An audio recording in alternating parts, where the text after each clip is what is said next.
What is up, everyone? Mr. Mom Collectibles back with another unboxing and review of this 1/12 Mafex Daredevil, the comic book version. Now, I've seen enough content online between photos and reviews.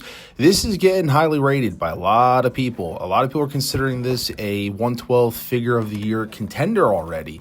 And so I was excited to get this in hand. I ordered it from Big Bad Toy Store. It was actually one of my very first 1/12 pre-orders, and so to finally see it in my hands and to see the hype generated, I'm not gonna lie, when I pre-ordered this, I knew I was all in on Daredevil, but I kind of didn't expect the reaction that it's been getting, pretty much unanimous across many members in the 1/12 community so far. So let's take a look at it. We're going to do a little bit of an unboxing, and then I have what I normally do with my Hot Toys. I have a showcasing outside in natural light, but in this instance, I did something a little bit different. So stay tuned to the end of the review if you want to check out some cool posing and some pretty neat shots and things I did with it. So unboxing the figure,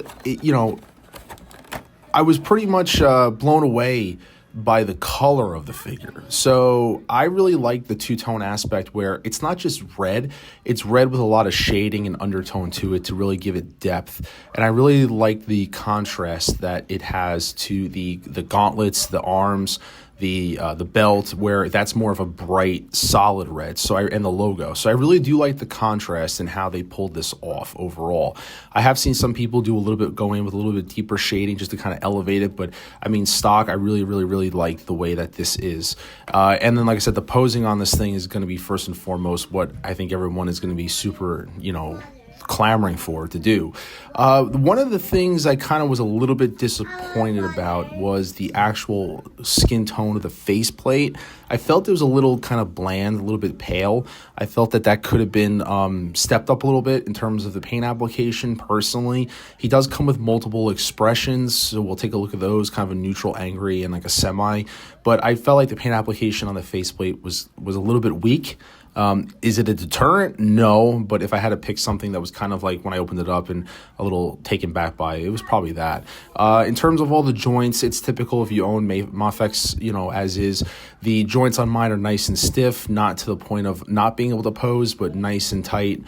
So posing this really, I had a lot of fun doing, and so you're pretty much limited by your imagination in this point. Right there, the billy clubs of his cane that get broken up, and we're going to show you how those work. They spared no expense on the core accessories to this figure, and giving you a multitude of options in how you want to actually display him.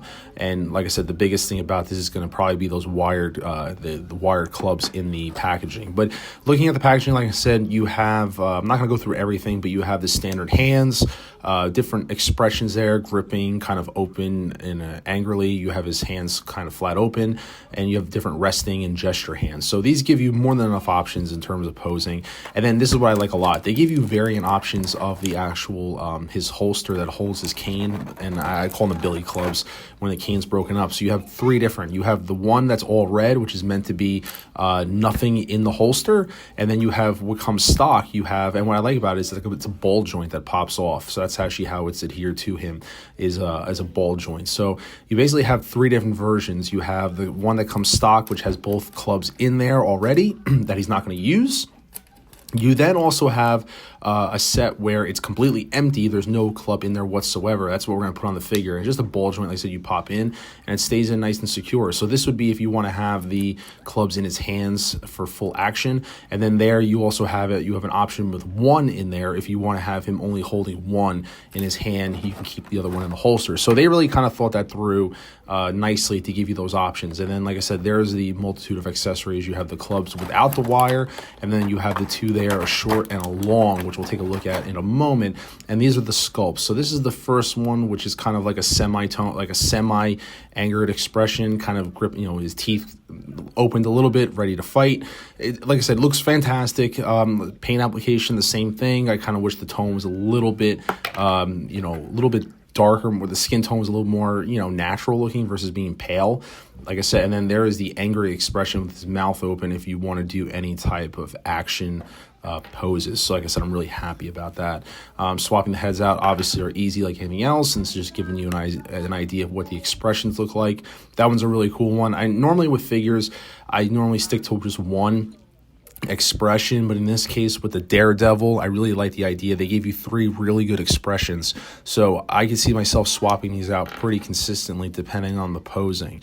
And like I said, the main purpose of this figure is the posing and getting him in some dynamic poses, because the figure itself is pretty basic. I mean, there's not a lot of engineering to him. He doesn't wear a cape. He doesn't have any outlandish designs to his costume, so he's pretty simple. So it's the accessories that really enhance this figure. And starting with this one, this is the first one, and this is, like I said, his club with the wire to it. So this is kind of like a half open one where you have the you can unravel this.